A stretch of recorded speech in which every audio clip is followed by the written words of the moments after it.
So in the nonverbal communication assessment and assignment, me and my partner both scored the exact same in like our overall score. So that was pretty interesting to me, but there were categories that I scored higher than him and categories that he scored higher than me as well.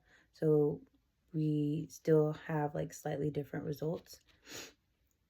For phase 3, we both agreed that the results that fit us both well was awareness. So for myself, I scored high in awareness.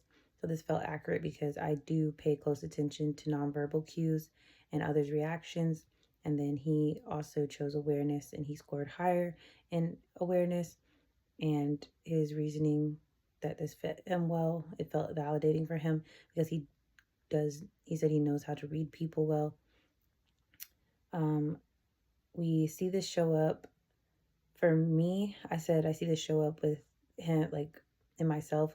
Whenever my partner is uncomfortable, I notice his facial expressions and small changes, like him clearing his throat a lot whenever it's an uncomfortable topic for him. And then he said that this shows up whenever he notices when I avoid eye contact and when my tone shifts when I'm frustrated or nervous. So a possible strength of this is, I said that it's just having a better understanding of how each other are feeling. And then he said that it paints a clearer picture of each other's feelings. A possible limitation of this, for me personally, I know that I do tend to overanalyze because I am an overthinker.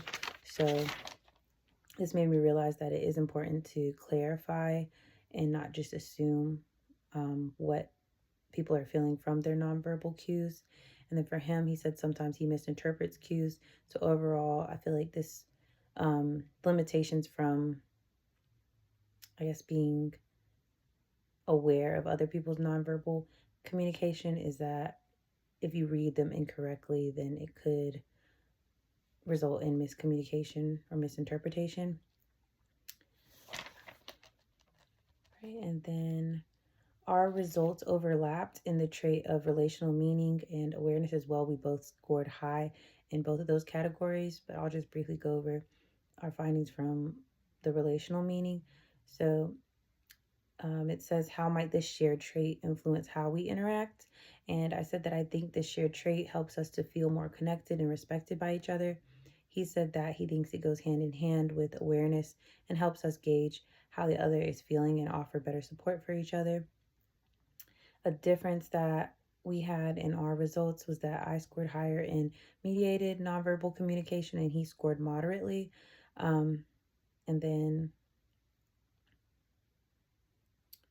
so I imagine we might interpret messages differently just because I use and read more into things like emojis and punctuation, as to where he just focuses more on the words that are being said and uses less emojis and punctuation. So I feel like whenever I'm using, like, I think that he doesn't read into it as much as I would just because he doesn't use it as much. And then for phase 5, we decided to do option B, and it says, how could we divide our roles or responsibilities to match these strengths? I said that I might be better at noticing tone or meaning in text. He might focus more on spoken communication without overanalyzing small details. So this could help us balance each other out. And then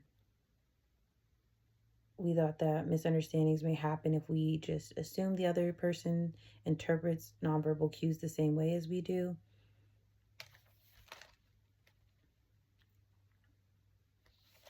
And then for phase 6, one insight I gained about myself is that I pay a lot of attention to nonverbal cues, even in mediated communication.